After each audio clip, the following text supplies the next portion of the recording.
mode. Everybody learns to stay quiet when people come to the front of the room. How have you learned this skill? It's amazing. Welcome to Data and Society. This is our regular Databite series. Databites are an opportunity to chew on some munchy new ideas, engage with interesting people. We are also live streaming and recording, so just so you know that that is occurring. And I am delighted to introduce an old and dear friend. Christo Sims and I went to grad school together, and in the early stage of our career, we spent a lot of time trying to think about different aspects of education and young people. And we took different paths, but what he's done has been really phenomenal looking at schools. So he's now an assistant professor in communication at the University of California, San Diego, and he has just put out a book, which is Disruptive Fixation. You will notice that it is for sale there, right? Hint, hint, hint. So after the talk, you can go pick up your copy and make certain you get it signed, because that's the best thing to do, right? But before we do that, I want to give him an opportunity to share some of the interesting work that he's doing. So without further ado, Christo. All right. Well, thank you, Dana. Also to CJ and Audrey for setting this up, and to all of you for coming out today on a rainy day in New York. So today I'll be giving a talk on my recently published book, Disruptive Fixation, which Dana already introduced. And while the book focuses on the role that this idealism plays in recent attempts to reinvent schooling for the digital age, education, I'll argue, is just one domain where techno-idealism repeatedly takes root and produces material effects in the world. Other domains that have helped me think through some of these issues include international development, health and medicine, missionary endeavors, and humanitarian interventions, including militarized ones. My talk today consists of 3 parts and a coda. Part 1 introduces the case and provides a general rationale for the main questions that the book examines. Part 2 offers a more general sketch of some of the book's main terms and arguments, and that part is angled a little more at academics and deals a little bit with more theory. I tried to keep a lot of the theory out of it, but feel free to talk to me afterwards if you want citations and things like that. And then part 3 illustrates some of those arguments by taking a closer look at one of the episodes covered in the book. The coda offers a short reflection about how we might interpret cases like the one that I'll be discussing today. Okay. So part 1. On a brisk fall day in the waning years of the first decade of the new millennium, I watched an 11-year-old boy sit at a desk with a large laptop computer. The desk faced a blank wall in a long and empty hallway. I was standing with a handful of other adults who were watching the student demonstrate a software program that allowed him to design video games. A television production crew for a local news affiliate was between the boy and me. The television crew was filming footage for a story on the Downtown School for Design, Media, and Technology, an innovative and well-resourced public middle school that had opened in Manhattan 2 months earlier. And on this particular day, there was actually 2 different production crews from different media outlets producing stories on the school. So actually, the camera person had to move the camera even closer, because through that window, they were picking up other production crews trying to produce stories. While the downtown school had only recently opened, it was already attracting broad interest and many enthusiastic endorsements. In the school's first year, a steady stream of distinguished guests toured the school. Scholars and designers from around the world, the president of one of the most respected philanthropic foundations in the United States, the chancellor of New York City's public schools, and numerous journalists like this one that worked for prominent media outlets from around the world. Over the previous several years, numerous technological and educational experts had imagined and designed a new model of schooling, one tailored for the unprecedented challenges and possibilities of, quote, a digital, information-rich, globally complex era prizing creativity, innovation, and resourcefulness, as the project's designers put it. Their work was sponsored, promoted, or legitimated by several major philanthropic foundations, transnational corporations, policymakers, local universities, and numerous media outlets, as this vignette in the hallway begins to illustrate. And these are some of the other outlets that produce stories on the school. All these parties seem to agree that conventional approaches to education, and particularly public schooling, were outdated, failing to fulfill their social missions, and generally disconnected from the realities of the 21st century. The downtown school has reimagined the traditional school from top to bottom, the president of one of the project's partner organizations stated in a press release announcing the new school. What if teachers gave up the vestiges of their educational past, a prominent news outlet asked when they ran a feature story on the newly opened school? What if they threw away the worksheets, burned the canon, and reconfigured the foundation upon which a century of learning has been built?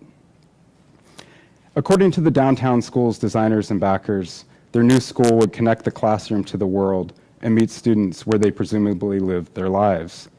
It would be a school for the digital generation, the school's promotional materials stated, and the entire pedagogy would be organized like a game.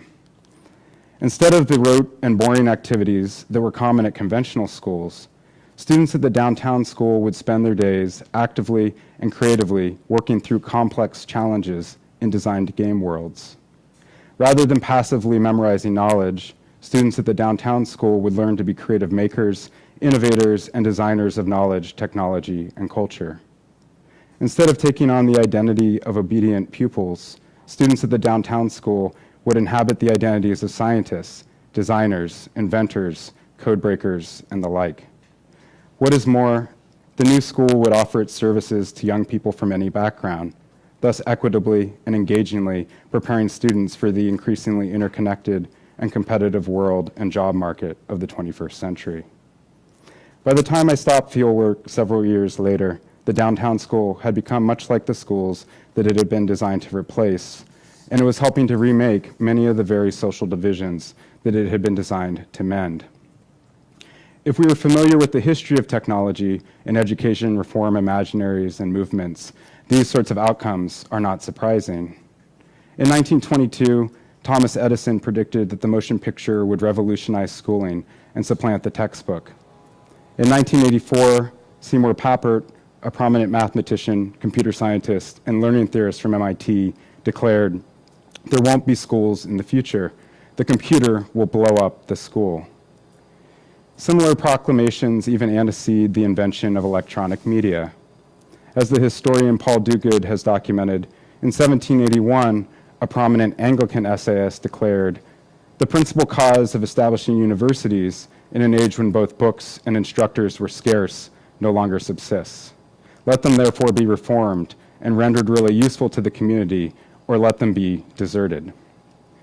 More recently, we have heard echoes of these prophecies justifying countless well-intentioned interventions and initiatives, from one laptop per child to massively open online courses and so forth. If we are familiar with these sorts of prophecies and prescriptions, then we should also be aware that attempts to realize them have routinely fallen short of reformers' stated aims. If we are aware of this history, then we should not be surprised when a new cutting-edge attempt to disrupt education is unable to fulfill the good intentions of those who design and proselytize it. What is puzzling is how so many of us hope and even demand that the next time will be different.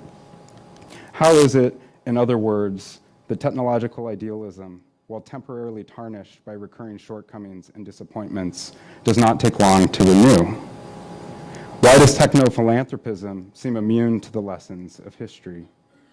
And what do recurring rounds of idealistic tech reform accomplish, politically and for whom, even as they are mostly unable to realize the ideals that propel and justify them? These are the central questions that my book explores. Part 2. Technological idealism of the sort that I've begun to sketch is an enduring feature of modernization projects, particularly in the United States. And yet this idealism has to be continuously remade, refashioned, and repaired in order to survive. It tends to surface and resurface with notable zeal when there is broad public concern over unmet political, social, and moral ideals, and particularly that noble, if beleaguered, ideal of constructing a democratic polity at mass scale. During such moments, which Stuart Hall, citing Gramsci, characterized as a crisis of authority, established figures, norms, and institutions tend to be passionately questioned, and various calls for disruption and reform tend to foment and spread. During the historical moment when the downtown school was being designed and launched, such gaps between ethical political ideals and reality were becoming especially evident.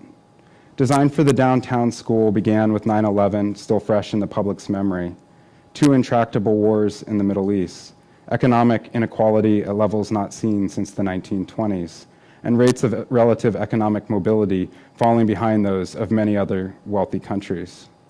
Not long before the downtown school opened, American financial markets collapsed and globalized capitalism nearly imploded. None of this squared with the long-held sense that the United States was a novus ordo seclorum that others emulate. During such moments, urgent calls for change tend to abound.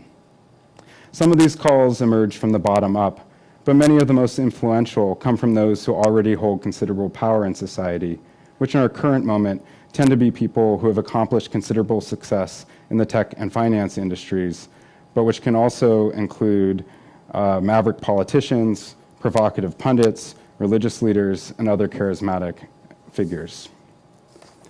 These moral entrepreneurs, to borrow a term from Howard Becker, tend to see their demands for change not as self-serving or domineering, but rather as charitable and philanthropic. That is, they tend to see themselves as trying to benefit those that they target for intervention. Thus, wealthy elites and privileged groups more generally tend to play an outsized role in giving new life to technological idealism. However, it is far too simplistic to suggest that elites or any other unified subject control the strings. As Becker observed, moral entrepreneurs do not tend to have the time or interest to hash out the specifics of a given intervention, and as such, they tend to recruit and enroll various experts. In doing so, elites do not dictate what experts will design and attempt to implement, but the former does set significant parameters on what the latter will consider. Experts are susceptible to these calls for several reasons. For one, many share a moral entrepreneur's sense that the status quo is broken and in need of an urgent fix. For another, experts depend on winning resources from more powerful outsiders in order to follow up on and promote their insights. Finally, and as we know from science studies, as part of their jobs, experts engage in ongoing controversies with other members of their professions. Experts that are not currently in a dominant position within their respective fields tend to be particularly susceptible to elites' calls for disruption, especially when the latter's more general diagnoses and prescriptions approximate the former's more nuanced insights. Once enrolled in a reform endeavor, experts engage in two key and interrelated processes that the anthropologist Tanya Murray Lee has characterized as problematization and rendering technical. Problematization refers to the ways that experts and their backers construct the problems they seek to understand and address. So for example, when I began this project, I considered the digital divide and related concepts such as the participation gap as the main problems I was trying to better understand.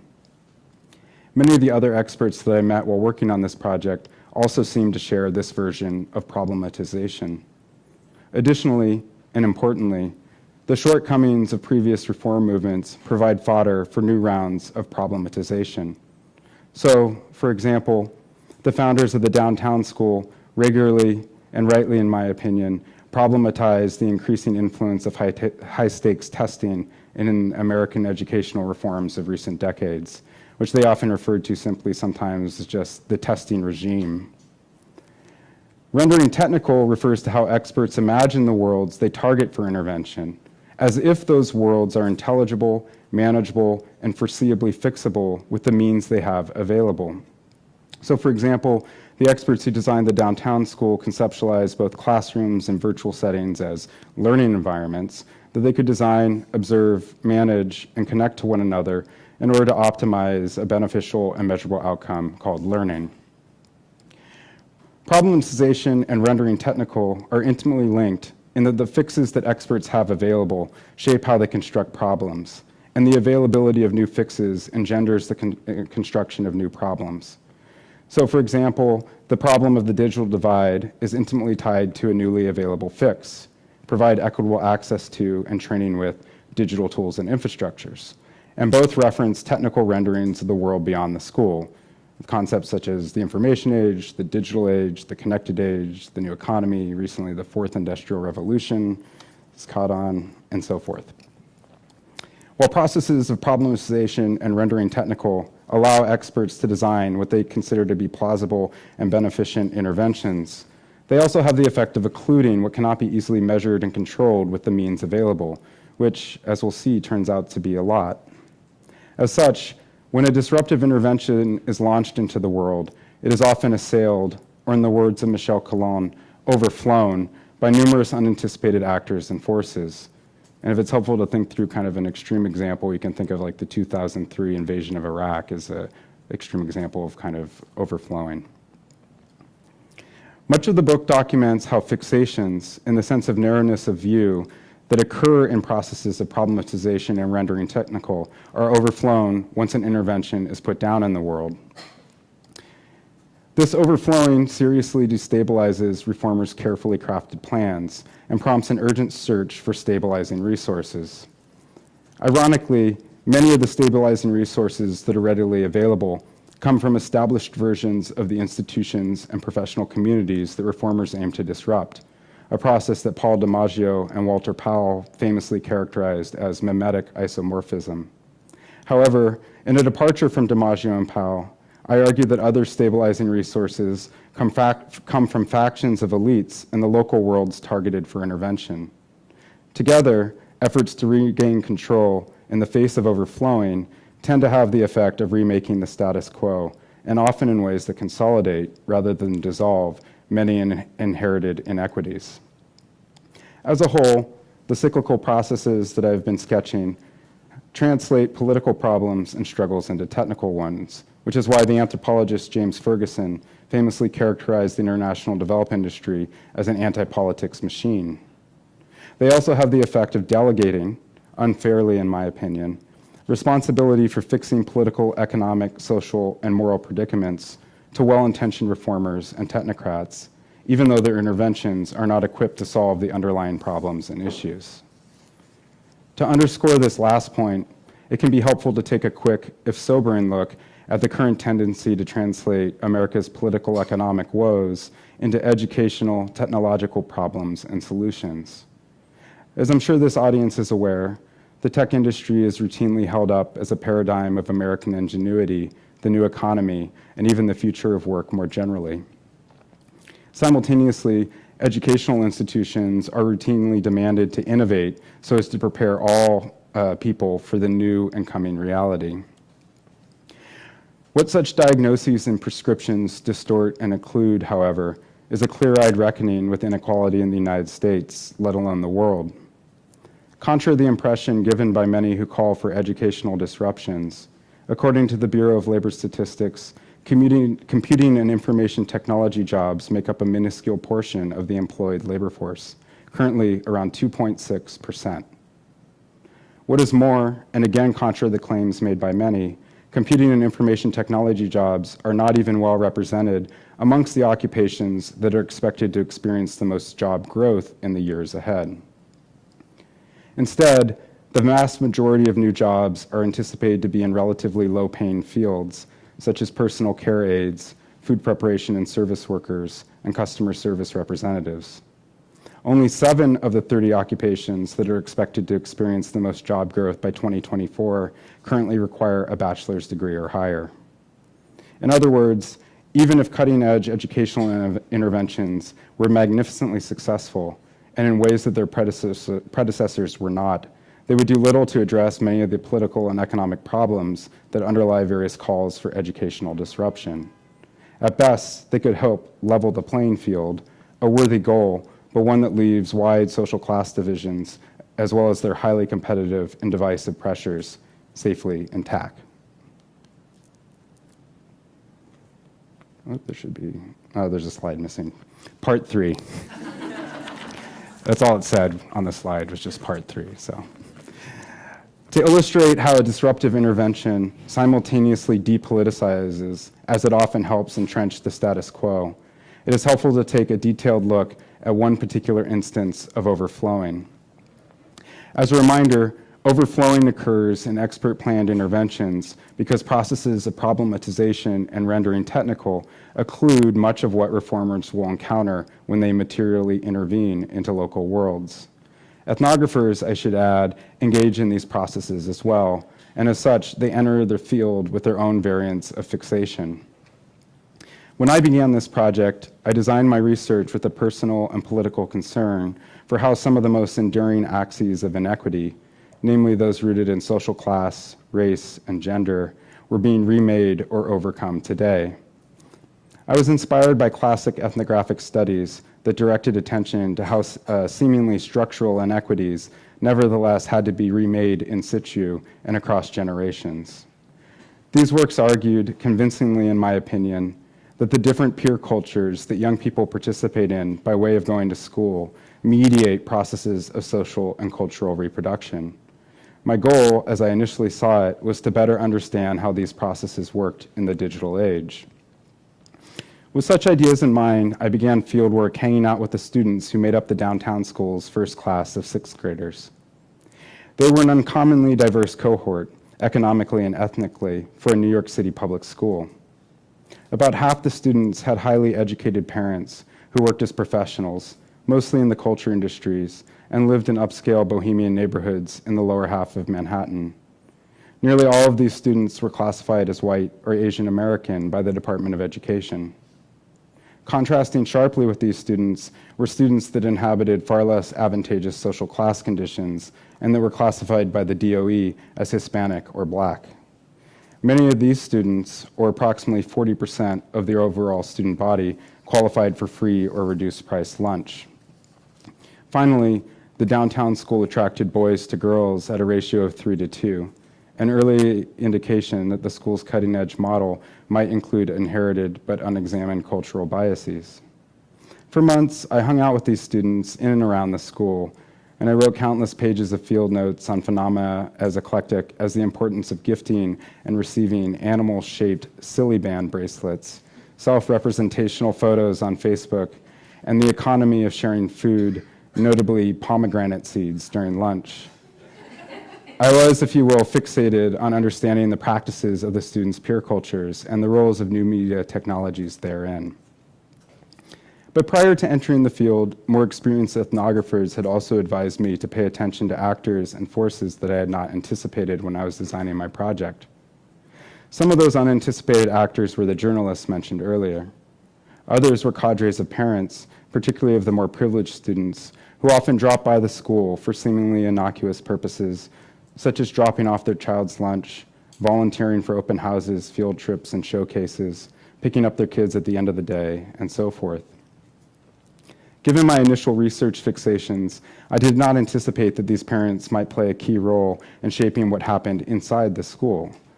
In a related vein, the reformers' processes of rendering technical also did not anticipate that these parents might overflow their carefully crafted plans, pushing and pulling the intervention towards their own ends. As a member of the school's design team later shared with me, it's just that we didn't suspect that we were all so wild, doing all sorts of innovative things with the curriculum and the structure of a school. We were also going to be dealing with a social experiment, which is integrating kids truly having an integrated school. That has been challenging for parents. While I was not focused on these parents when I began fieldwork, I did keep track of them in my field notes, and over time, I came to see that their involvements were not only important to the student peer cultures that I was fixated on, but that they were also intimately entangled in political and social struggles that extended far beyond the walls of the school. These entanglements first began to reveal themselves on the morning of the first day of school, when a white professional father remarked to me that, quote, "the big unknown is the other students." Later, I learned that many of these privileged families had gathered at one of their homes in the spring before the school opened, agreeing to attend the new school if they did so en masse. Even so, this informal coalition of comparatively privileged families made up roughly half of the families with children at the new school, hence the father's remark about the big unknown. This informal coalition of privileged parents engaged in frequent back-channel communication with one another, both in person and through phone calls and email. And within a few months of the school's opening, they controlled the leadership positions of the Parent-Teacher Association and the school leadership team, the latter of which was charged to provide guidance on the curriculum. As I got to know these parents, I also learned quite a bit about how competitively divisive and segregated New York City's public school system is. In elementary school, the Department of Education largely assigns students to schools based on the neighborhoods where they reside. This policy has fostered intensely competitive strategies as parents, and particularly privileged parents, struggle to live in neighborhoods with a public elementary school that they consider desirable. What this means in practice, especially in Manhattan, is that parents with successful professional careers swarm towards neighborhoods where the elementary schools are overwhelmingly attended by students from other privileged families, the majority of whom are white or Asian American. As such, parents' real estate strategies are one of the main drivers of racialized social class divisions in both neighborhoods and elementary schools in New York City. However, the tight coupling between real estate and school segregation begins to break down at middle school, especially after the Bloomberg administration, preceding national trends, introduced school choice reforms across the city. Like other governmental reforms of recent decades, the choice reforms attempted to turn what critics saw as a bloated and irresponsive public bureaucracy into something more akin to idealized notions of markets. Large neighborhood-based schools deemed as failing were closed, and numerous small schools were opened to replace them, hence offering families more choices, at least in theory. Additionally, the publicly elected Board of Education was disbanded, and control over schools was consolidated in the mayor's office. By disbanding the school board, individual school leaders were granted more autonomy over their governance, but in exchange, they had to deliver evidence of results, primarily in the form of standardized test scores. Competition among schools to attract families would presumably increase school quality, and schools that consistently underperform peer institutions would be restructured or closed. From the perspective of many of the privileged parents I got to know, the choice system was a source of significant anxiety and distress. Many compared it to applying for college. In the fall of their child's 5th grade year, parents were expected to tour various open houses for the middle schools in their district, a geographic area that is much larger than the neighborhood-based elementary school zones, and that thus includes much greater economic and ethnic diversity. Families and schools then list their preferences, and the Department of Education uses an algorithm purportedly modeled after the American Medical Residency Program that matches families and schools. In practice, the choice system added a new layer of divisive competition amongst families. According to my interlocutors, many of the wealthiest families leave the public school system after elementary school. The parents that remain in the public system then compete with each other for access to what they consider to be good middle schools. The middle schools that the privileged parents in my study considered to be good tended to use test scores and other class-correlated selection criteria, such as attendance rates, in their admissions processes. As a result, and like their elementary schools, these coveted middle schools tended to be overwhelmingly comprised of students with highly educated parents, most of whom, again, were white or Asian American. What most of these privileged parents would not consider, they said, were the vast majority of New York City's public schools, which, it turns out, are predominantly composed of students of color from far less economically privileged families. Competition for access to the coveted middle schools was incredibly intense, with some schools receiving over 1,200 applicants for less than 200 seats. It was in the context of this intensely competitive and segregated choice system that a cohort of relatively privileged families decided to attend the downtown school en masse. Some of these parents had been told by school officials that their children would likely be admitted if they attended an information session, hence allowing them to bypass much of the uncertainty and pressure of the choice system. However, and as already mentioned, what they did not know was who else would share classrooms and hallways with their children, hence the father's remark to me about the big unknown. These anxieties repeatedly reared their head throughout the fall of the school's first year. Rumors and alarming stories about these largely unknown other students spread amongst privileged parents throughout the fall, and by winter, the early seeds of panic had blossomed into a full-blown crisis. As a reflexive parent later remarked to me, there was kind of this flywheel vortex developing. Things would be put out, and innuendo turned into these fantasies, a school in chaos, bullying, and all this. The initial target of these parents' collective angst was a group of less privileged boy students that had managed to attain a fairly high social standing amongst their peers during the first few months of school. Many of these students were high academic achievers. They also tended to be more precocious than their more privileged peers, and they gained status and recognition in the school's peer culture, in part by playing with adult-imposed strictures in ways that their more privileged classmates tended to not, or at least not yet. For me, these practices had the feeling of a dance, especially at the beginning of the year. I also interpreted them as fairly common, if sometimes unfortunate, aspect of middle school, and especially at a new school. Yet when alarming stories and rumors about these students' alleged transgressions spread amongst the informal coalition of privileged parents, they appeared to corroborate prefigured anxieties. Soon, many of these parents were denouncing the boys as dangerous threats to their children and to the school as a whole. Quote, "Potent cliques seem to have arisen and feed off the preying on others," one privileged parent wrote in an urgent email to school officials. Allowing such out-of-control, blatant misconduct to persist endangers our whole school and everything you and everyone else involved has worked so hard for, they continued. Often, these parents' expressions of intense concern were also racialized. Quote, "The culture of television, rap music, the street is not the culture of the classroom and does not belong inside the school walls," one alarmed parent wrote in an email to school officials.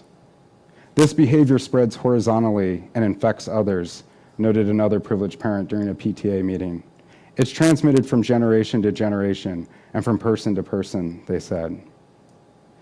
These warnings of an abject cultural alterity that threatened not only their children, but also the school as a whole, were accompanied by demands for strict discipline and punishment.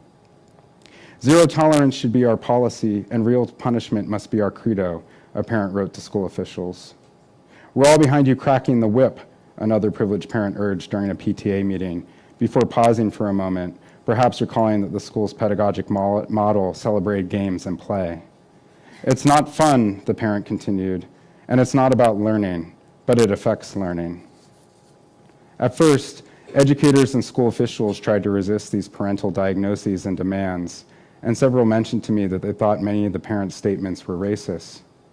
Parents have made a lot of inappropriate comments about kids who are lower income and of color, one member of the design team shared with me. Comments that you think we're done with those kinds of things, but we're so obviously not done, even in progressive Manhattan, the bluest of the blue places in America.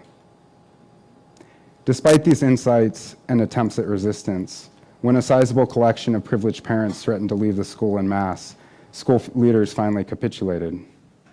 In a coordinated fashion, teachers and administrators quickly implemented a slew of management techniques that are common in urban schools and disciplinary institutions more generally. Adult scripted activities were spread into nearly all parts of the school day. Adult directives were broken down into ever smaller tasks and timed increments. Students' movements were tightly controlled and coordinated. Unsanctioned responses from students were met with swift adult reprisals. Students that privileged parents had deemed as dangerous threats were subjected to near constant surveillance, and some were repeatedly suspended, sometimes for up to a week at a time. Alongside this ratcheting up of discipline and punishment, many of the highly involved parents also tried to control who could access the new school. As one of these parents told me, "They can't do the unscreened thing anymore. Our only selection criterion is informed choice," they added, referencing the DOE's policies for how new schools in the choice system could influence their admissions processes.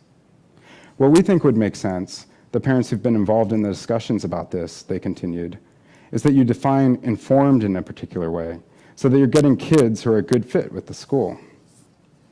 Parents such as this one also tried to shape access to the school informally by, for example, recruiting privileged families from their elementary schools and volunteering at open houses for prospective families.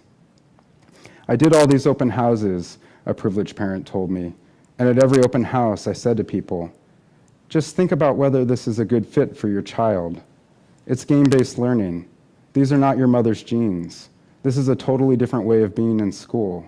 You need to feel comfortable with it." Because of these and many other instances of overflowing that I cannot go into today, much of life at the downtown school came to resemble life at the more conventional schools that it had been designed to replace. Additionally, the school was helping to remake many of the very social divisions that its founders had hoped to mend. By the end of the first year, the 3 lower-income boy students who had once enjoyed the highest social standing in their peer group two of whom were amongst the highest academic achievers in several classes, left the school for larger, less resourced, and more conventional schools. They did so after being subjected to repeated suspensions, pervasive surveillance, and other disciplinary measures instituted in response to outcries from privileged parents. By the end of the school's second year, many of the initially high status but lower income girl students had also left the school. Despite considerable effort by school officials, the proportion of girl students had dropped to approximately 35% by the time the school's first class graduated from 8th grade. And yet, despite these challenges, the downtown school continued to be portrayed by many as a uniquely promising model of schooling for the 21st century. Within a few years, although perhaps not today, the school had become a hot option amongst Manhattan creative professionals navigating the choice system, especially if they had middle school-aged boys. As one Manhattan creative professional who is not affiliated with the school said to me during the school's third year, "Everybody I know who has kids that age wants their kids to go to that school, and it's really hard to get in."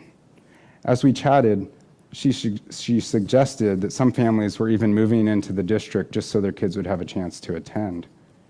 "It's like a private school in the public system," she said. I responded that their pedagogic philosophy was indeed similar to private schools such as Waldorf and Montessori. "Yes," she replied, "but they're incorporating technology." Coda. When considering cases of techno-idealism, it can be tempting to focus on shortcomings in planning and execution, or alternatively, to single out more optimistic moments as promising seeds of change. Doing so is comforting in that it helps engender and preserve a certain form of hope, namely that innovations in education and technology, if only designed and optimized properly, can remedy aspects of our interconnected lives that many of us find particularly unsettling. But to place our concerns with the status quo and hopes for a more just future so firmly on the shoulders of well-intentioned experts and reformers is not just a recipe for repeated and often heart-wrenching disappointments. It is also an evasion of reckoning, honestly and uncomfortably, with the injustices we have inherited and are every day helping to remake or change. I am not suggesting that education and technology cannot be designed in better or worse ways, nor am I suggesting that educators and technologists bear no responsibility or agency in efforts to realize a more just world. Rather, I'm suggesting that technological idealism is very often inadvertently conservative, both in its familiar approach to social change and in its consequences. Despite all the talk about disruption, and despite an abundance of benevolence, technological idealism frequently, if unintentionally, contributes to what Stuart Hall has characterized as regressive modernization. It does so in large part by channeling understandable concerns with the status quo and hopes for a more just and harmonious future, away from more sobering diagnoses and overtly politicized struggles, and towards seemingly apolitical cutting-edge fixes. For beneficiaries of our current political economy, and let's be honest, despite our grievances, most of us who work as professionals are also beneficiaries of this order. It can be especially tempting to lend our support to these cutting-edge remedies, since they offer a way to allay our scruples and affirm our ideals without threatening the bases of our privilege. We are able to do so, I propose, by regarding these undertakings in a manner that is akin to how the television crew that I introduced you to at the opening of this talk and framed them. By excising benevolent attempts at disruption from the messy politics and power relations of which they are inherently a part, we can remain fixated on the prospect that now or soon we may finally have a cutting-edge fix. Thank you.